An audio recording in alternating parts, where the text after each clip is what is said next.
Nagbigay ng agarang pahayag si Vladimir Putin at inihayag na ipagpapatuloy ng Russia ang digmaan at makakamit ang lahat ng layunin ng tinatawag na Special Military Operation kahit na magkaroon man ng kasunduang pangkapayapaan sa Ukraine o hindi. Ngayong araw, nagpulong si Vladimir Putin sa mga okupanteng Ruso sa Kremlin at inutusan ang tropa na maghanda sa kampanya sa taglamig at huwag bumagal sa harapan. Binigyang diin ni Vladimir Putin ang pagsakop sa Donbas. Habang si Donald Trump ay hayagang nagsabi na ang kanyang layunin ay ibalik ang Russia sa pandaigdigang ekonomiya at kahit lumikha ng bagong alyansang pang-ekonomiya kasama ang Russia bilang panimbang sa G7. Sinabi rin ni Sergey Lavrov, pinuno ng kagawaran ng ugnayang panlabas ng Russian Federation, na iginigiit ng Russia na manatiling walang nuklear, neutral at hindi kasapi sa anumang alyansa ang Ukraine. Sinabi niya na dapat lumahok ang Russia sa pagbibigay ng seguridad na garantiya para sa Ukraine. Kung hindi, di nila tatanggapin ang planong kapayapaan.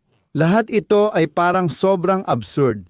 Pero ayon sa mga source ng Financial Times, magkasama na ngayong hinihiling ng Russia at Estados Unidos sa Kyiv na iurong ang kanilang tropa mula sa humigit kumulang isang kapat ng Donetsk Oblast at maliit na bahagi ng kalapit na Luhansk Oblast na nasa ilalim pa rin ng kontrol ng Ukraine, mga teritoryo na may mahalagang pampulitikang kahalagahan para sa Kyiv at siyang pinakamatibay nitong kuta laban sa posibleng malawakang pananakop ng Moscow sa hinaharap. At ngayon, hayagang itinutulak ng Washington ang Ukraine na sumuko habang si Putin ay gumagawa ng mga matitinding pahayag. Ako si Alexi Pechi.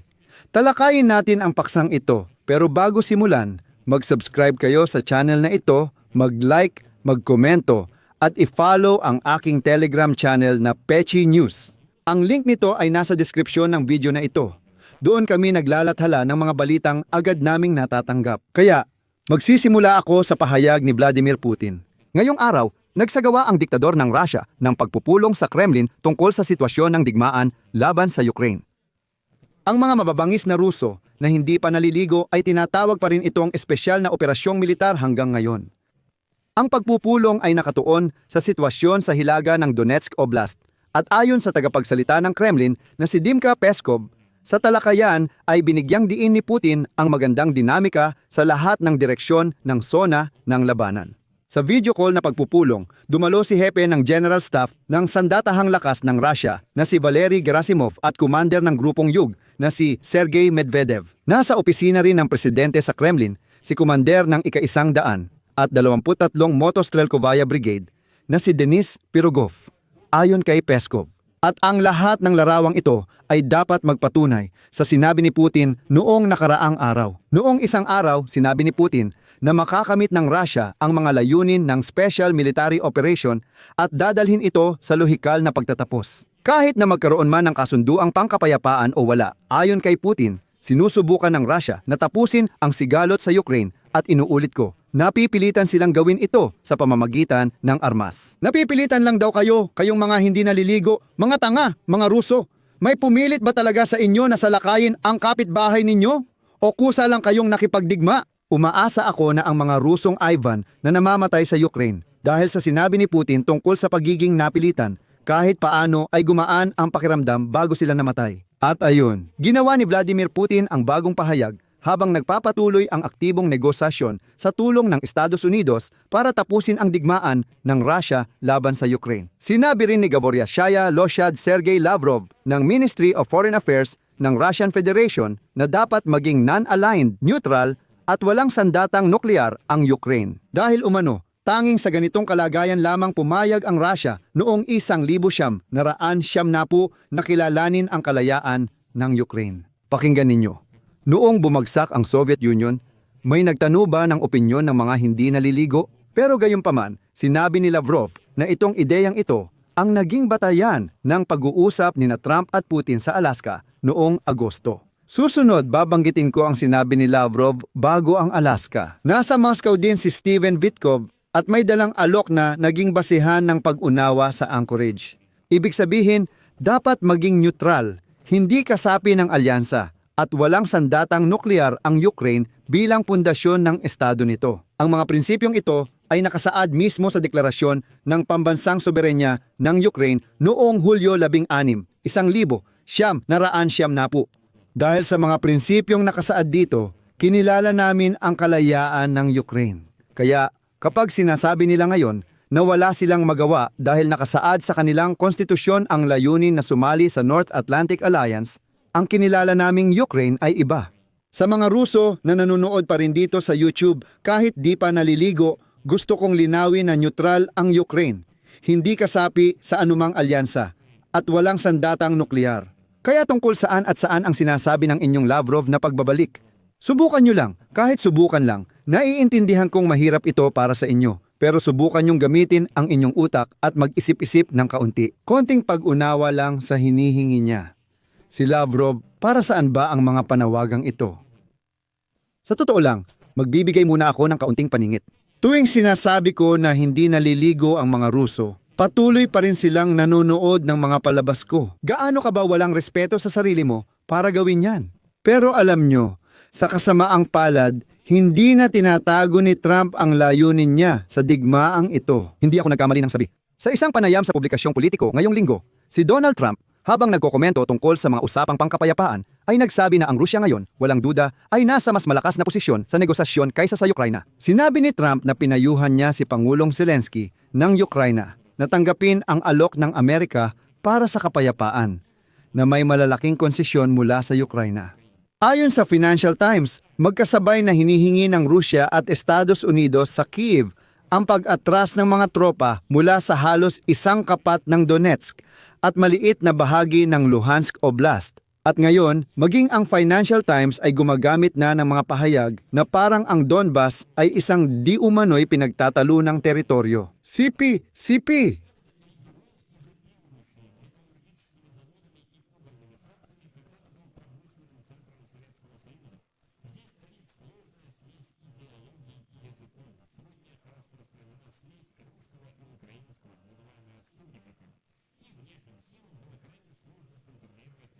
CP, noong 1921, 21 sa isang liham sa mga Sobyet na kasama, inilarawan ni Lev Trotsky ang Donbas bilang isang napakalason na rehiyon na kailangan ng CP para labanan ito. Ang issue sa Donbas ay nananatiling mainit dahil ito ang isa sa pinakakontrobersyal na bahagi ng usapang pangkapayapaan para tapusin ang pinakamalaking digmaan sa Europa mula 1945. Sa pagsisikap makuha ang mga lupang ito sa negosasyon, sinusubukan ng Kremlin na kunin ang hindi nila nakuha kahit malaki na ang pagkalugi sa militar mula 2014. Ang pagkontrol sa Donbas ay mangangahulugan ng pagsakop sa hanay ng mga lungsod-kuta ng Pokrovska, Konstantinovka, Druzhkovka, Kramatorsk at Slavyansk na nananatiling matibay na depensa laban sa mga puwersang Ruso sa silangan ng Ukraine. Heto pa, ang Financial Times, sa madaling maintindihang wika, salamat dito, ay nagpapaliwanag sa mga mambabasa sa kanluran kung bakit kailanman ay hindi dapat ibigay kay Putin ang Donbas. Ayon sa kanilang sinabi, makikita ang ilang kuta mula sa mga highway ng rehiyon.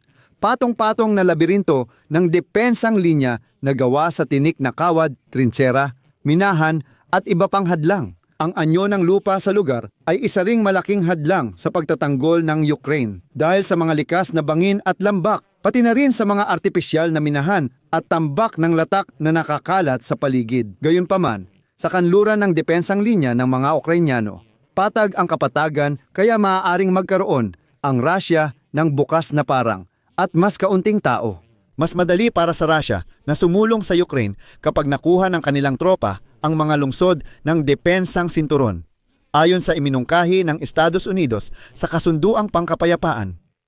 At ngayon, lumabas na ang katotohanan. Si Steve Witkoff, espesyal na sugo ng presidente ng Estados Unidos, ay pinilit ang mga negosyador ng Ukraine nitong mga nakaraang linggo na pumayag sa palitan ng mga teritoryo bilang bahagi ng kasunduang pangkapayapaan sa pagitan ng Kyiv at Moscow. Ibig sabihin nito ay isusuko ang teritoryo sa Donetsk na matagal nang sinusubukang sakupin ng Russia ng mahigit 10 taon, daan-daan, at maging daan-daang libong mga sundalo ang nasangkot sa hindi mabilang na mga opensibang lupa na sinuportahan ng mga grupo ng drone, mga kamikaze at matinding pambobomba. Pero hindi pa rin nila ito nagawa. Sabi ng mga source sa White House, 6 na beses ngayong taon personal na nakipagkita si Steven Vitkov kay Diktador Putin. Ngayon, parang nahuhumaling siya sa ideya na kung ibibigay lang ng Kyiv sa Moscow ang natitirang 25% sa Russia ng Donetsk na rehiyon sa ilalim ng kanyang kontrol. Kung gagawin yon, maaaring makamit ang makatarungang kapayapaan at maiwasan ang mas mahaba at mas mapanirang digmaan. Pero dito, nagbabala ang mga analyst na ang mahinang kasunduan ay magdudulot ng hidwaan sa loob ng Ukraine at iiwan ang mga kalapit na rehiyon na bukas para sa karagdagang paglusob ng Russia.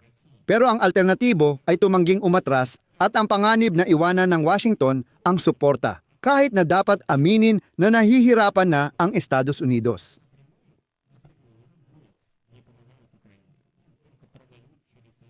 Pero iginiit ni Trump na ang mga lupain na dapat ibigay ng Ukraine sa Russia ay naging mga international na kinikilalang teritoryo na pag-aari ng Russian Federation.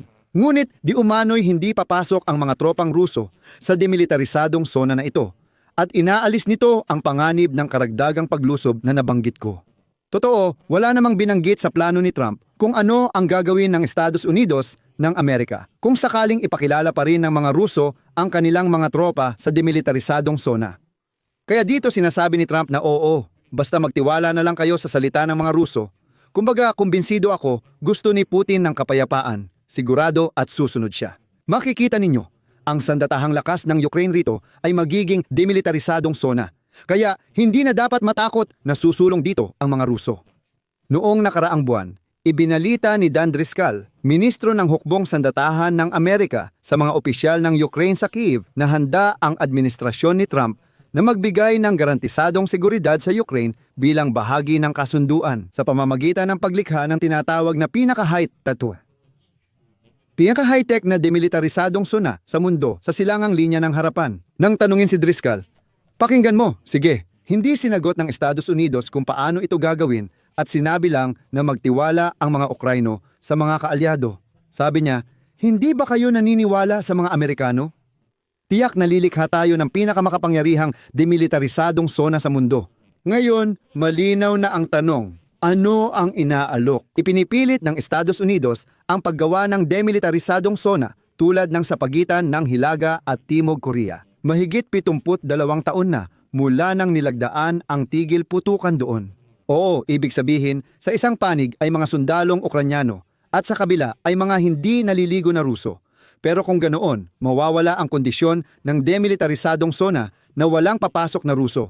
Kaya nagkakalituhan. At dito, iniisip ng mga analista na maaaring pumayag ang Ukraine sa paglikha ng demilitarisadong zona kung may matibay na garantiya ng seguridad mula sa kanluran. Kasama na rito ang mga tropang Amerikano na itatalaga mismo sa mismong zona na inaalok sa atin na lisanin sa Donbas. Pero ang mga Amerikano ay sobrang kumpiyansa sa kanilang planong pangkapayapaan kaya tumatanggi silang magpadala ng mga tropa doon. Kaya kung walang malinaw na garantiya, delikado para sa Ukraine ang pag-atras ng sandatahang lakas sa Donbas. Kaya sa ngayon, maaaring tapusin na ang inihain na solusyon ay hindi sumasalamin sa kung ano talaga ang ibig sabihin ng demilitarisadong zona. Isinasaalang-alang ang kasalukuyang dinamika ng labanan, kung saan nangingibabaw ang malalawak na zona ng pag-atake ng mga drone, mga minahan at putok ng artilyeriya. Kaya, para maisakatuparan ang plano ni Donald Trump, kailangan pang pilitin ang mga Ruso na umatras mula sa kasalukuyang linya ng labanan papaloob sa okupadong bahagi ng Donetsk na prente. Ibig sabihin, kailangan ng pantay na pag-atras ng mga puwersa mula sa gitnang linya. Doon pa lang ito matatawag na demilitarisadong zona. Sa ngayon, hindi naman hinihiling ni Trump sa mga Ruso na iurong ang tropa nila, kaya parang niloloko lang ang Ukraine. Bukod pa rito, lahat tayo ay naaalala ang mga kasunduang Minsk, yung mga kasunduang nilayon bilang mga roadmap tungo sa matatag na kapayapaan. Pero hindi nila nagampanan ang kanilang tungkulin. At ang mahalaga, hindi nila nabigyan ang Ukraine ng mga garantiya sa seguridad. At ginamit ni Putin ang 8 taon para ihanda ang isang base sa mga sinakop na teritoryo para sa panibagong pag-atake. Ito mismo ang kinatatakutan ng Ukraine ngayon. Dito ako maglalagay ng tuldok-tuldok. Ilagay ang opinyon at konklusyon ninyo sa comments. Mag-subscribe at pindutin ang kampanilya para updated sa bagong episodes.